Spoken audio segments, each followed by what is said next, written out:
गोविन्दाय नमो नमः। श्रीकृष्णाय नमो नमः। नारायणाय नमस्तुभ्यं तुभ्यं नमस्तुभ्यं तुभ्यं नमस्तुभ्यं।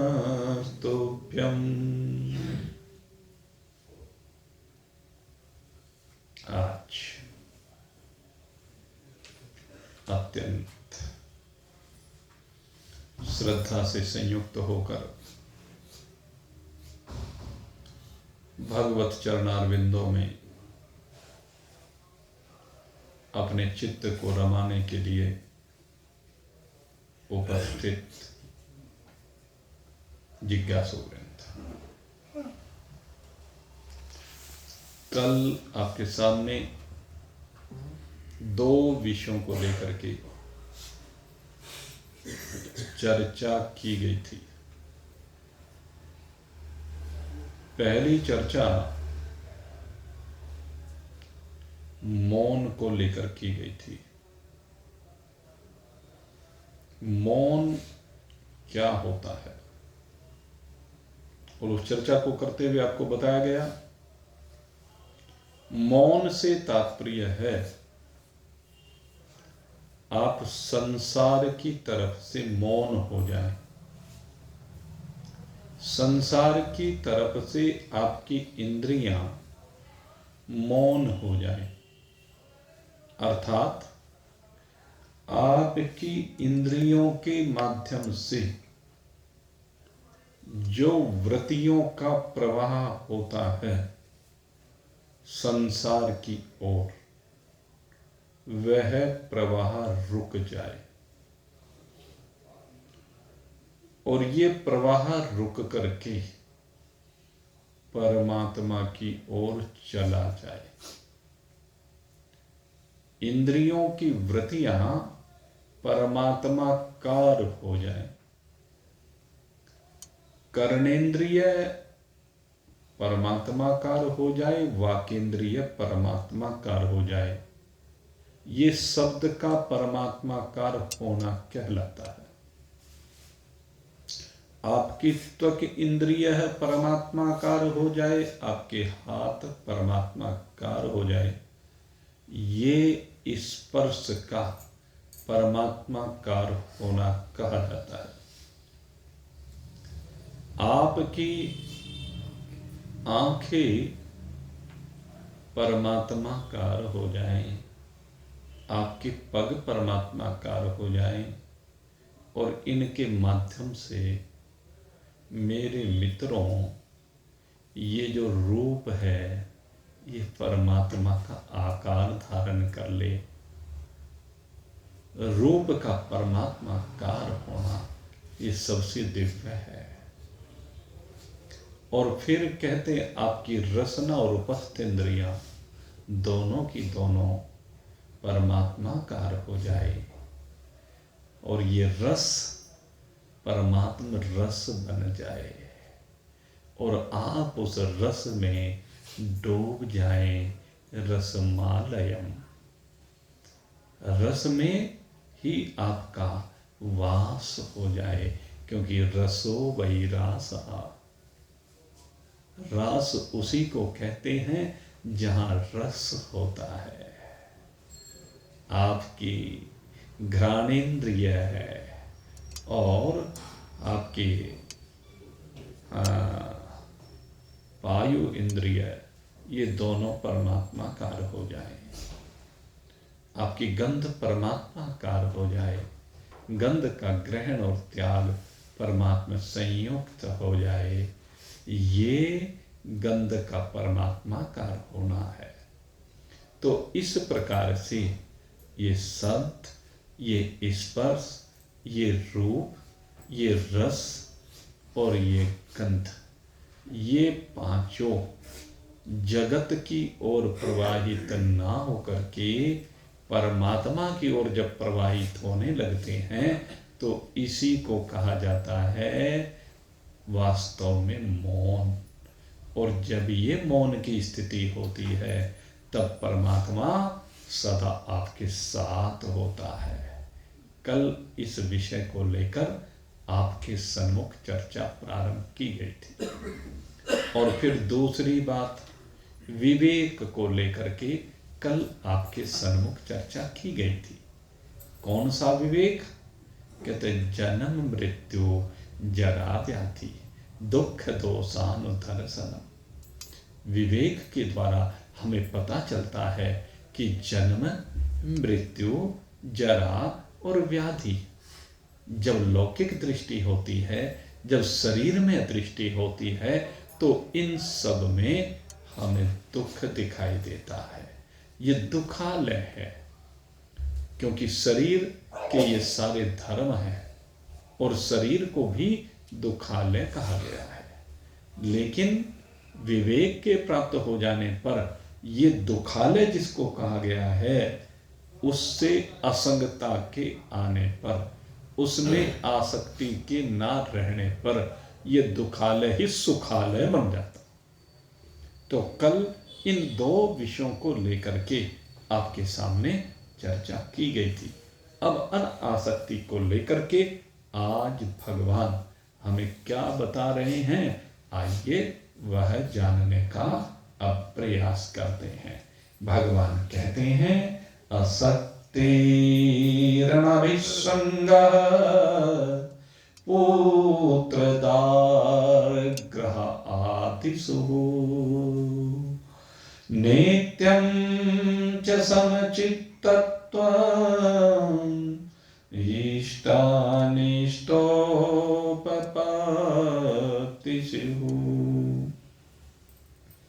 अब भगवान यहां पर जो चर्चा कर रहे हैं, सबसे पहले असक्तिर अनभिसंगः। सबसे पहले कहते हैं कि भाई आसक्ति का परित्याग करना है। और आसक्ति का परित्याग कैसे हो? पहले तो ये देखना पड़ेगा कि आसक्ति हो कहां रही है, अंदर टटोल के देखना पड़ेगा। वो जो ये भजन सुनाता है ना,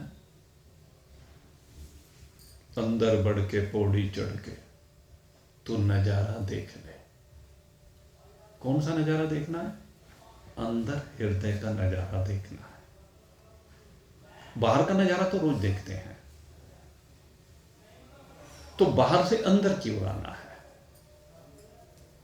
अगर बाहर ही रहे तो शरीर से तादात्म्य बना रहेगा, पदार्थों से तादात्म्य बना रहेगा, उनमें आसक्ति बनी रहेगी, वो प्रिय लगते रहेंगे, उनसे सुख लेने की अभिलाषा। तो यही सबसे बड़ा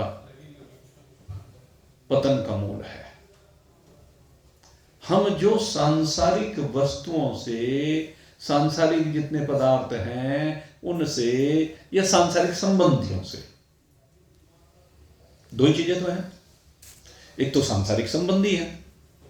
सांसारिक संबंधी पहले जिनको हम परिवार वाले कहते हैं, पति पत्नी है, माँ बाप, बाल बच्चे, भाई बहन, बंधु कुटुंब, कबीला, ये सारे संबंधी परिवार वाले। फिर रिश्तेदार, फिर अपना मित्र समुदाय, फिर अपना समाज, फिर आसपास के वातावरण में रहने वाले पशु पक्षी कीट पतंग जीव जंतु इत्यादि। हम इन सब से सुख की अभिलाषा करते हैं, और जो इनमें सुख की अभिलाषा है, इनसे सुख मिलने की इच्छा है, वो सुख मिलने की जो इच्छा है उसकी पूर्ति करने के लिए ही हम उनसे प्रेम करने लगते हैं। हमें लगता है कि ये हमारे प्रिय हैं। कौन से प्रिय लगते हैं? जिनसे लगता है कि ये सुख देगा। जौन सा बेटा ये लगता है कि ये सुख देगा, उससे स्वाभाविक प्रेम अधिक हो जाता है। यही है आसक्ति, इसी का नाम आसक्ति। जिससे भी हम सुख लेना चाहते हैं वो प्रिय लगने लगता है, और वो प्रिय लगने पर हमारी उसमें आसक्ति हो जाती है, और यही आसक्ति उसके साथ तादात्म्य संबंध स्थापित करा देती है, हमें उससे चिपका देती है। तादात्म्य माने चिपका देना, मिला देना, एक हो जाना, यही तो है दोनों।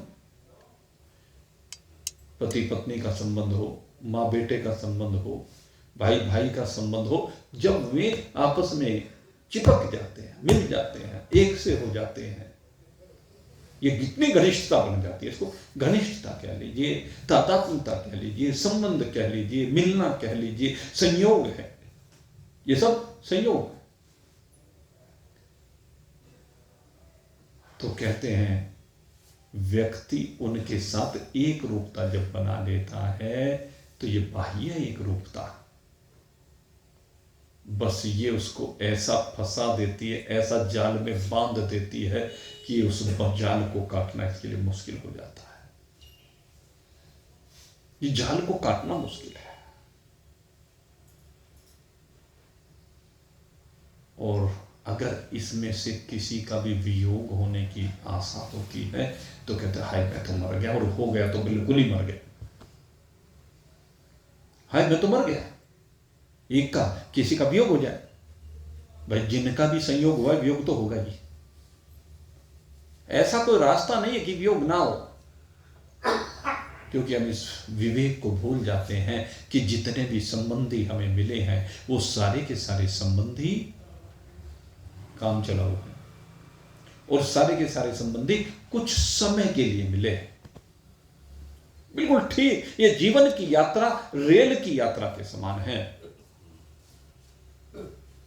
रेल की यात्रा और जीवन की यात्रा की जब हम तुलना करेंगे, दोनों को साथ साथ मिलाकर के देखेंगे तो हमें इसमें बहुत सी एकता दिखाई देगी, और इन संबंधों के विषय में तो बिल्कुल स्पष्ट दिखाई देती है।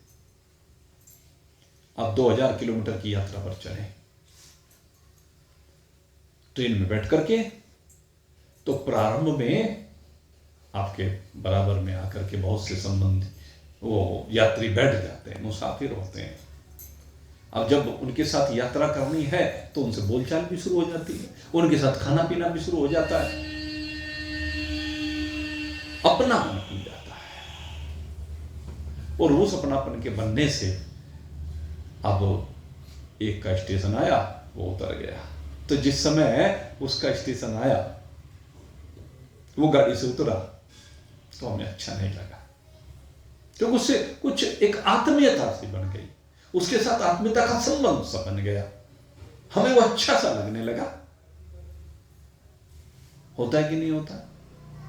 बस ये जीवन की यात्रा में, जीवन की यात्रा में जो जो भी संबंधी हमें मिलता जाता है, स्टेशन आते जाते हैं और वो संबंधी एक एक करके उतरते चले जाते हैं। अगर यात्रा ठीक ठीक चलते रहे तो सबसे पहले दादा दादी नाना नानी चले जाते हैं, जो बच्चों से सबसे ज्यादा प्रेम करते हैं, क्योंकि मूल से ब्याज ज्यादा प्यारा होता है, कहावत है। तो दादा दादी नाना नानी जैसा प्रेम बच्चों से कोई नहीं करता। उसके बाद वे चले गए, गाड़ी से उतर करके उनकी गाड़ी जल्दी आनी है, क्योंकि जब हम हुए तो हमारे दादा दादी नाना नानी कितने वर्ष के रहे होंगे? कहने लगे 50 60 70 साल की आयु के। अपने को देख लीजिए, आज जिस आयु के आप हो उसी समय आपके भी वो यही रहे होंगे। और फिर ये तो निश्चित है जो 60 70 साल की आयु का हो गया उसके साथ कितने दिन यात्रा चलेगी? जल्दी ही उनके साथ बिछोह हो जाएगा। और फिर धीरे धीरे जैसे जैसे आयु आगे बढ़ेगी कुछ संबंधी इसमें जुड़ने प्रारंभ हो जाएंगे, भाई बहन जुड़ेंगे, मोहल्ले पड़ोसी वाले जुड़ेंगे, स्कूल में साथी जुड़ेंगे, और ऊपर वाले धीरे धीरे धीरे धीरे अपनी अपनी यात्रा को पूरी करके हमारे जीवन की यात्रा से हटने प्रारंभ हो जाएंगे। ये संसार का सत्य है। जैसे मुसाफिर अदलते बदलते रहते हैं, एक यात्री गया फिर दूसरा आ गया, उससे थोड़ी देर के बाद हम उसे भूल गए। जहां 100 किलोमीटर आगे पहुंचे, उस जो उतर गया था, जिससे आत्मीयता से का संबंध बन गया था, भूल गए उसको। हमारे साथ कोई हमारा संबंधी छूटा, 2-4 दिन बहुत रोए, देर भी हुई, धीरे धीरे दिन और गुजरे, महीना 2 महीना साल, और उसके बाद तो सब अपने काम धंधे में लग गए, उसको भूल गए।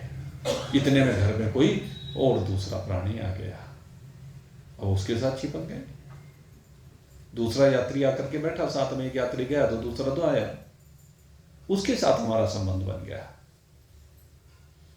उसके साथ आत्मीयता बनने लगी, और यही चक्र चलता रहता है। सृष्टि का चक्र यही है, रोज मिलना है, रोज बिछुड़ना है, सब अपनी अपनी बोली बोल करके एक दिन उड़ जाने हैं। और पंछी जब यहां से उड़ेगा तो अकेला उड़ेगा। पंछी को निश्चित रूप से अकेले उड़ जाना है। क्या हमें पता नहीं है कि यह पंछी अकेला उड़ेगा? किसको नहीं पता? चलो, जो आपको छोड़ करके चले गए वो तो अकेले चले गए, क्या तुम किसी को साथ में लेके जाओगे? जब यहां से यात्रा आगे की प्रारंभ करोगे तो जितने भी तुम्हारे संबंधी हैं, जिनके साथ तुम्हारा संयोग हुआ, जिनके साथ तुम घनिष्ठता का संबंध जोड़ देते हो, आत्मीयता बनी हुई है, जिनके साथ, जो तुम्हें प्रिय लग रहे हैं, जिनके साथ तुम एक रूप से हो गए, जिनके बिना जीना संभव सा नहीं लगता है, वो सारे के सारे एक एक करके या तो वो छोड़ रहे हैं, या फिर एक दिन तो तुम्हें सारों को छोड़ के यहां से जाना ही है। पंछी अकेला चल देता है, हंस उड़ जाएगा अकेला। बस पंछी बन के उड़ना है या हंस बन के उड़ना है, अब ये तुम्हें समझना है। जो हंस बन के यहां से उड़ेगा मेरे मित्रों, वो विवेक करके जाएगा और वो सारे संबंधों को यहीं काट करके चला जाएगा। अगर नहीं काटेगा तो वहां भी याद कर करके रोएगा, हाय मेरा क्या होगा। लेकिन जो हंस बन करके जाएगा वो विवेक प्राप्त करके जाएगा कि ये मेरे हैं ही नहीं, ये तो जीवन की इस यात्रा में काम चलाओ संसार के साथी मिले हैं, इनसे कैसी आ सकती, इनसे कैसा चिपकाओ। चाहे पति पत्नी का ही नाता क्यों ना हो, सबसे नजदीकी नाता माना जाता है पति पत्नी का, लेकिन क्या दोनों साथ जाते हैं? नहीं जाएंगे। अरे उसके साथ जितने समय की यात्रा लिखी है उतने समय यात्रा करेंगे, और वो यात्रा हमने देखा कभी तो जिस दिन यात्रा शुरू हो रही है उसी दिन समाप्त हो जाती है। किसी के 10 साल में, किसी के 20 साल में, कोई बिरला होता है जिसकी 50 साल की हो जाती है, गोल्डन जुबली मना लेते हैं। किसी की चलो 60-70 साल भी चल सकती है, 100 साल के हो गए अगर यदि जाए, लेकिन जाएंगे तो जितना प्रारब्ध जिसको मिला है, जितने समय का अंजल पानी वो लेकर के आया है, जितना भाग्य में लिखवा करके लाया है, उतने समय रहेगा। बाकी समय का वियोग दूसरे को झेलना ही पड़ेगा। इसीलिए मैं कहता हूं इस दिन के लिए सदा तैयार रहना चाहिए। जितने भी संबंधी हैं वो संबंधी एक एक करके छोड़ के जाएंगे। जिस दिन सब आप छोड़ के जाओगे उस दिन की तो बात ही अलग है, लेकिन जब तक यहां धरा पर यात्रा कर रहे हो तब तक तुम्हें जब संगी छोड़ करके जा रहे हो, साथी छोड़ कर जा रहे हो, रिश्तेदार छोड़ कर जा रहे हैं, अपने छोड़ कर जा रहे हैं, जिनके साथ आत्मीयता जुड़ी हो छोड़ कर जा रहे हैं, तो कष्ट ना हो इसके लिए जरूरी है इस निश्चय को पक्का कर लीजिए, इस विवेक को प्राप्त कर लीजिए कि ये सारे छोड़ के जाएंगे और इन सब के बगैर हमारा काम चलेगा। किसका नहीं चला भाई? किसका नहीं चल रहा भाई? सबके चलते हैं, चलेंगे। यही बात भगवान यहां इस मंत्र में हमें समझा रहे हैं। शक्तिर अभिसंग, ये क्या है? भगवान कहते हैं अनभिस्वंग, कहते हैं जो तूने एकात्मकता का, घनिष्ठता का, प्रियता का, आत्मीयता का संबंध जोड़ रखा है। किसमें? पौत्रदार ग्रह आदि सुहो, बेटे में, पत्नी में और घर आदि में। कहते इस संबंध को हटा, अपने चित्त को जरा स्थिर कर। ये जितने भी तेरे माने हुए संबंध हैं, ये तुझे दुख देने वाले हैं। माँ ने बेटे के साथ एकात्मकता का संबंध जोड़ लिया, और एक, जब तक बालक गर्भ में रहता है तब तक तो भाई एक है ही, तब तक तो वो बालक मां के शरीर का अंग ही है, उसके शरीर के साथ एक रूप ही है। इसलिए एकात्मकता का संबंध उस समय बढ़ रहा है। लेकिन जन्म होने के बाद वो अलग हो गया, वो अलग हो गया। लेकिन मां सदा उसे अपने शरीर का अंग मानती है, अपना रूप मानती है, अपने से भिन्न नहीं मानती है। इसलिए उसके साथ ऐसी जुड़ी रहती है कि अगर बेटा बीमार पड़ गया तो मां के तिहाई में मर गई। ये है घनिष्ठता का संबंध। लेकिन इस सत्य को समझने की आवश्यकता है, इस विवेक को प्राप्त करने की आवश्यकता है कि मेरा इसका वास्तव में कोई भी संबंध नहीं है। कुछ ये लेने आया है और कुछ देने आया है। मुझे भी कुछ इससे लेना है और कुछ इसको देना है, क्योंकि कर्ज रूपी संसार है ये। ये कर्ज है, ये तन ही कर्ज है। सबसे बड़ी बात ये है, ये तन कर्ज ही तो है जो तू लेकर के आया है। ये प्रारब्ध का कर्ज है, ये भाग्य का कर्ज है जो तू यहां उतारने के लिए आया है।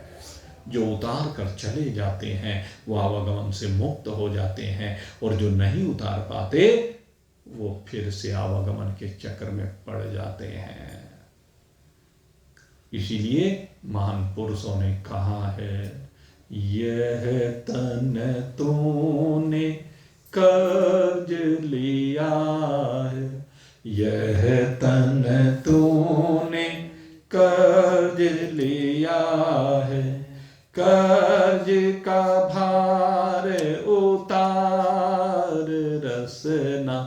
हरि हरि बोल, बोल हरि बोल, हरि हरि हरि बोल। ये तन तूने कर्ज लिया है, कर्ज का भार उतार रसना। तू यहां कर्ज उतारने के लिए आया और कर्ज उतार दे। कर्ज उतरेगा कैसे? अब बात ये आती है, कर्ज उतरेगा कैसे?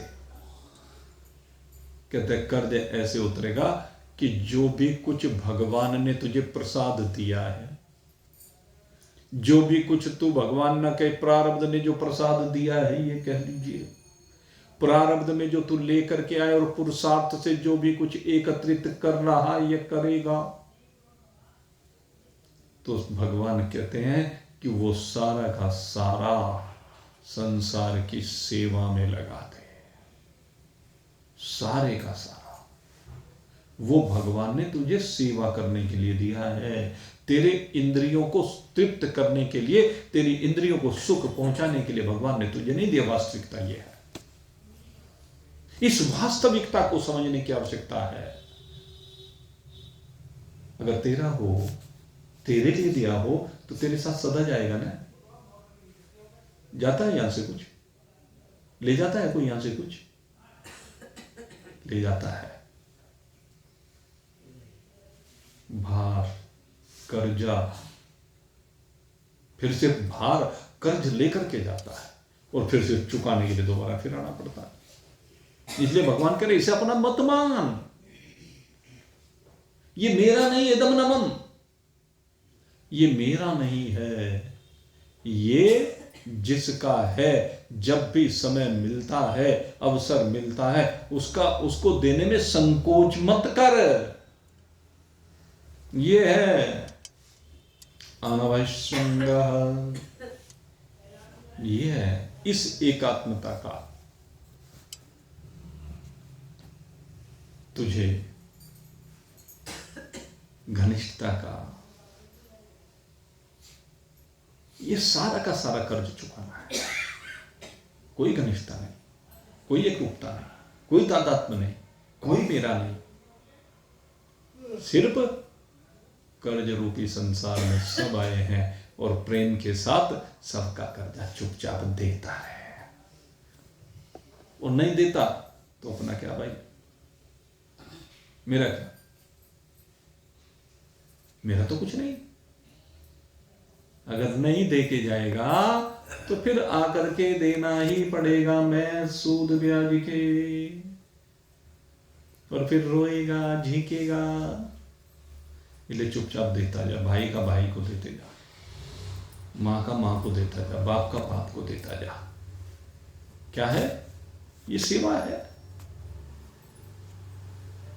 माँ का जो कर्ज है तो यद्यपि शास्त्रों में कहते हैं कि कोई चुका नहीं सकता, लेकिन माँ की सेवा कर तू, तुझे तो सेवा करनी है, कर्ज अपने आप उतर जाएगा। बाप की सेवा करनी है, कर्ज अपने आप उतर जाएगा। सास ससुर की सेवा करनी है, कर्ज अपने आप उतर जाएगा। बेटे की पढ़ाई करानी है, उसको संस्कार देने हैं, उसको सन्मार्ग पर चलाना है, उसकी सेवा करता जा। ये तो सभी कर रहे हैं जी, इससे आगे बढ़ जा। फिर रिश्तेदारों की भी सेवा कर, उससे आगे बढ़ जा भाई। फिर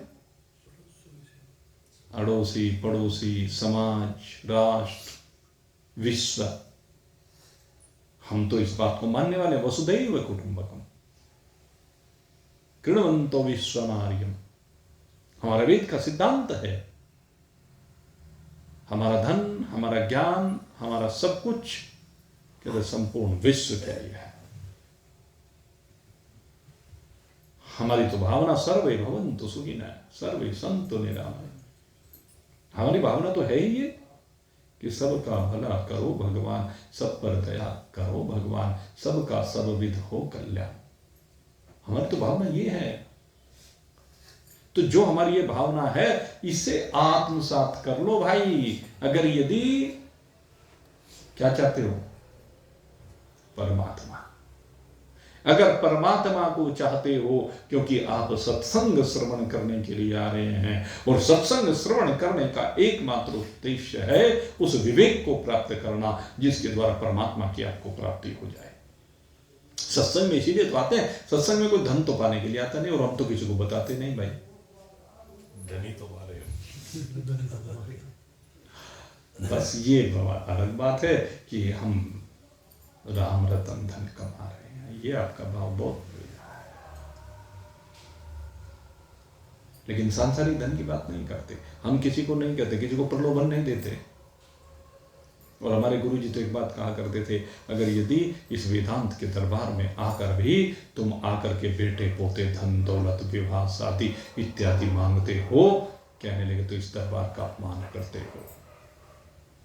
अरे ये वो दरबार है जिस दरबार में तुम्हें अपनी आत्म स्वरूपता का बोध होता है। ये वो दरबार है जिसमें तुम जानते हो कि मैं ब्रह्म हूं, अहम ब्रह्मास्मि, अहम ब्रह्मास्मि, अहम ब्रह्मास्मि। ये दरबार अहम ब्रह्मास्मि का बोध करने के लिए है। ये दरबार तुम एकात्मिकता की बात करते हो, मोह से संयुक्त होकर करते हो, आसक्ति से संयुक्त होकर के करते हो, विषय सुख के लिए एकात्मिकता की बात करते हो। लेकिन इस दरबार में एकात्मिकता की बात की जाती है तो कहा जाता है सर्व खलविदं ब्रह्म। ये सब कुछ ब्रह्म है। ब्रह्म से अतिरिक्त जो तुम अपनी मान्यताएं लिए फिरते हो वो सारा तुम्हारा भ्रम है। इस भ्रम को छोड़ करके अपने ब्रह्म स्वरूपता में आकर के विराजमान हो जाओ। यही भगवान कह रहे हैं, ईष्टा अनिष्ट उपपत्ति सो। कहते हैं ईष्ट और अनिष्ट कुछ भी नहीं है। ईष्ट और अनिष्ट केवल तेरे मन के भाव से है। ईष्ट और अनिष्ट तेरे द्वारा पूर्व में किए गए कर्म के कारण से है। और जब तक तेरी आसक्ति है तब तक वो कर्म और कर्म का फल है। जब तेरी आसक्ति नहीं रहेगी तो न कर्म है न कर्म का फल है। तो इन सबसे बिल्कुल विरहित है। न कर्म का फल। इष्ट और अनिष्ट की बात नहीं की जाती। हम जो अनुकूल होता है उसको इष्ट मान लेते हैं, जो प्रतिकूल होता है उसको अनिष्ट मान लेते हैं। भगवान कहते हैं ये दोनों ही मिथ्या है। मेरा न इष्ट से संबंध है न अनिष्ट से संबंध है। जो भी कुछ यहां पर मिला है उस मिले हुए को सुख रूप मान लेना ये दुख का बहुत बड़ा कारण है।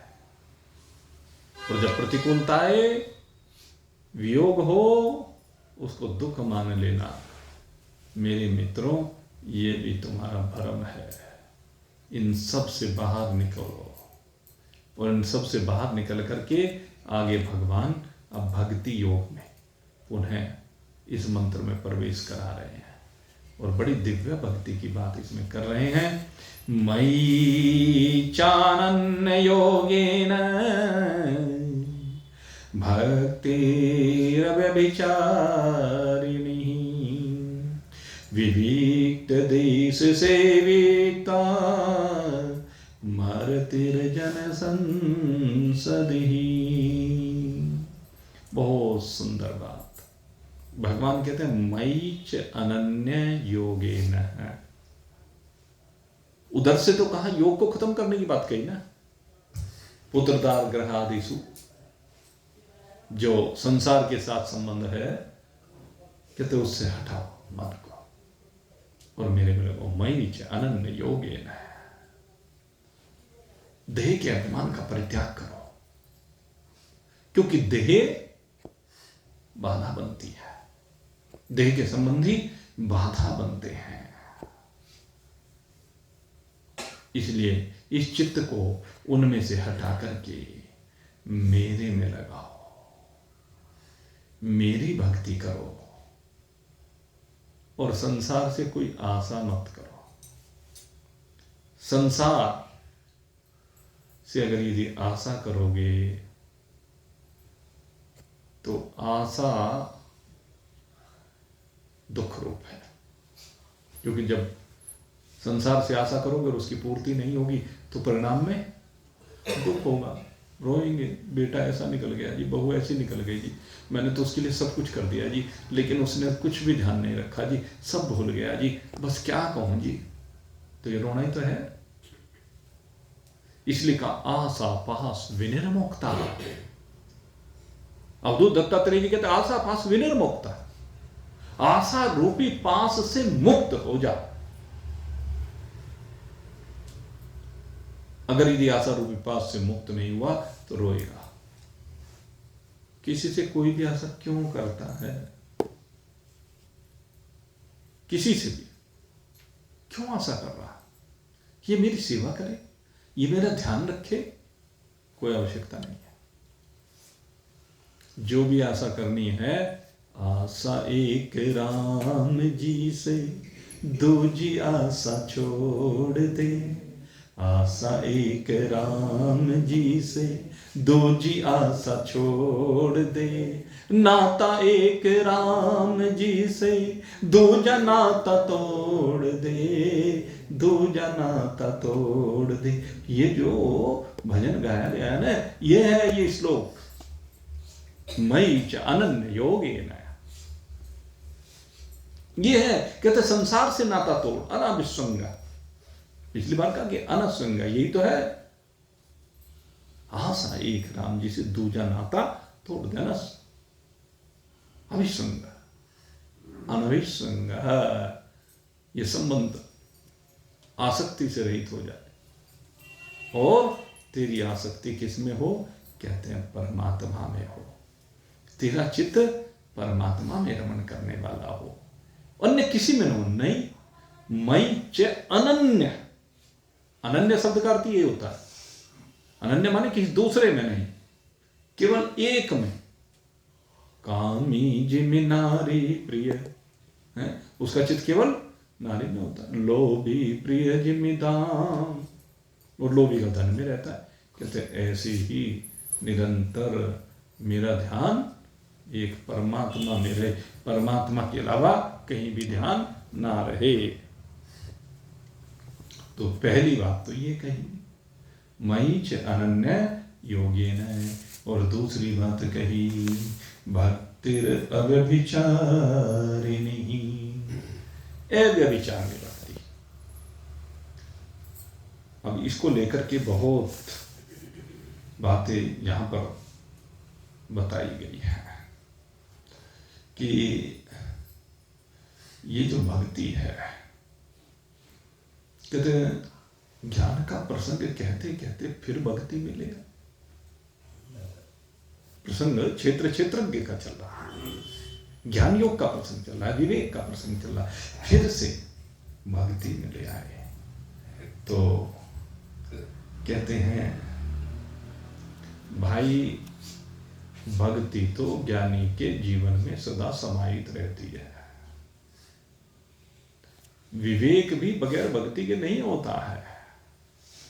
इसलिए यहां पर फिर से उस बात को कहा,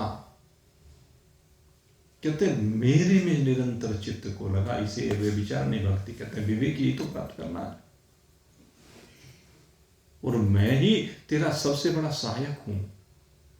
इस ज्ञान के मार्ग पर कौन सहायक है? गुरु और भगवान। ज्ञान के मार्ग में बाकी सब संबंध हटा दिए जाते हैं। विवेक प्राप्त करने के लिए सब संबंधों को एक तरफ हटा दिया जाता है। गुरु ही तो रह जाता है। जो भगवान से संबंध जोड़ लेता है उसके गुरु भगवान बन जाते हैं, और जो भगवान से संबंध जोड़ने में असमर्थ रहता है वो किसी ब्रह्मनिष्ठ ब्रह्मविद महान पुरुष की शरण में चला जाता है, तो वहां उसका संबंध जुड़ जाता है। और गुरुदेव तो सबको बुलाते इसीलिए हैं। गुरुदेव तो आह्वान करते हैं कि आ जाओ, सब आ जाओ मेरे साथियों, मैं संदेश सुनाऊंगा। सब आ जाओ मेरे साथियों, मैं संदेश सुनाऊंगा। छिपा हुआ धन कहाँ गड़ा है, छिपा हुआ धन कहाँ गड़ा है, ठीक ठीक समझाऊंगा। गुरुदेव तो यही कहते हैं, आ जाओ भाई, मैं तो तुम्हें इसीलिए बुलाता हूं। सब आ जाओ मेरे साथियों, मैं संदेश सुनाऊंगा। किसका संदेश? कहने भगवान का। गुरुदेव क्या करते हैं? भगवान का संदेश सुनाते हैं। कहते हैं उनका संदेश वाहक हूं। ये भगवान के गुप्तचर, वो भगवान के पार्षद होते हैं। भगवान ने इनको भेजा हुआ है। ऐसे जो महान पुरुष होते हैं ब्रह्मविद ब्रह्मनिष्ठ, वो भगवान के पार्षद होते हैं। भगवान कहते हैं ये मेरे ही जैसा स्वरूप धारण करके आए, क्योंकि इनको मेरे स्वरूप का बोध है, इसलिए मैं तुम्हारे पास भेज रहा हूं। ये तुम्हें बताएंगे छिपा हुआ धन, अर्थात मैं कहां पर छिपा हुआ हूं, वो तुम्हें ये समझाएंगे। कहां है? गुरुदेव बताते हैं, भगवान बताते हैं। भगवान ने भी तो बांसुरी बजा करके गोपियों का आह्वान किया था, और सब गोपियां भगवान के आह्वान पर ही तो आई। उन्होंने भी तो कहा सब आ जाओ मेरी साथियों, सब आ जाओ मेरी प्यारी गोपियों, मैं संगीत सुनाऊंगा। छिपा हुआ ब्रह्म वो सब तुम्हें मिलाऊंगा। यही तो है। गोपियों को यही कहा, तुम्हारे हृदय में ब्रह्म बैठा हुआ है। कृष्णो हम कृष्णो हम कृष्णो हम, यही संदेश तो लेकर के गई गोपियां। और गुरुदेव के पास शिवो हम शिवो हम शिवो हम, यही तो संदेश सुनाते हैं भगवान। गुरुदेव कहते हैं एक गर्त है पास तुम्हारे, जिसमें ये धन छिपा हुआ। एक गर्त है पास तुम्हारे, जिसमें ये धन छिपा हुआ। पर वो छिपा हुआ धन तुम्हें दिखाई नहीं दे रहा। क्यों नहीं दिखाई दे रहा? है तो तुम्हारे पास ही, लेकिन तुम्हें दिखाई नहीं दे रहा है। क्यों नहीं दिखाई दे रहा? उसके ऊपर एक पत्थर है बहुत वजन का धरा हुआ। एक गर्त है पास तुम्हारे, जिसमें ये धन छिपा हुआ। उसके ऊपर एक पत्थर है बहुत वजन का धरा हुआ। अंधेरे में डूबा है। अब गुरुदेव कहते हैं, भगवान कहते हैं, है तुम्हारे पास माल, लेकिन वो छिपा हुआ है, दबा हुआ है। उस पत्थर को, उस आवरण को हटाने का रास्ता अब मैं तुम्हें बताऊंगा। एक गर्त है पास तुम्हारे, जिसमें ये धन छिपा हुआ। उसके ऊपर एक पत्थर है बहुत वजन का धरा हुआ। अंधेरे में डूबा है वह, अंधेरे में डूबा है वह, मैं प्रकाश दिखाऊंगा। छिपा हुआ धन कहाँ गड़ा है, ठीक ठीक समझाऊंगा, ठीक ठीक समझाऊंगा। गुरुदेव तो यही काम करते हैं भाई, अज्ञान के आवरण को हटा देते हैं।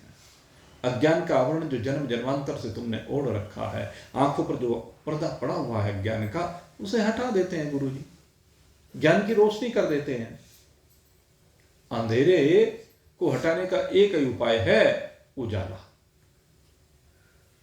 और उजाला आप अपने आप कर लें, गुरुदेव से, उनकी कृपा से कर लें अपने जीवन में, या भगवान की कृपा से कर लें। अनन्य भक्ति जो कही गई है, अव्यभिचारिणी भक्ति जो कही गई है, उसमें भक्त भगवान को इस प्रकार से अपने आप को समर्पित कर दे, कहने लगे कि मुझे किसी के पास जाने की जरूरत ही नहीं है, मुझे सिर्फ केवल तेरी कृपा चाहिए। और जब ऐसा भक्त हो जाता है तो कहते हैं भगवान उसे विवेक अपने आप प्रदान कर देते हैं। वो तो बस त्वमेव माता च पिता त्वमेव, त्वमेव बंधुश्च सखा त्वमेव, त्वमेव विद्या च द्रोणं त्वमेव, त्वमेव सर्वं मम देव देव, त्वमेव सर्वं मम देव देव। तुम ही मेरे सब कुछ हो।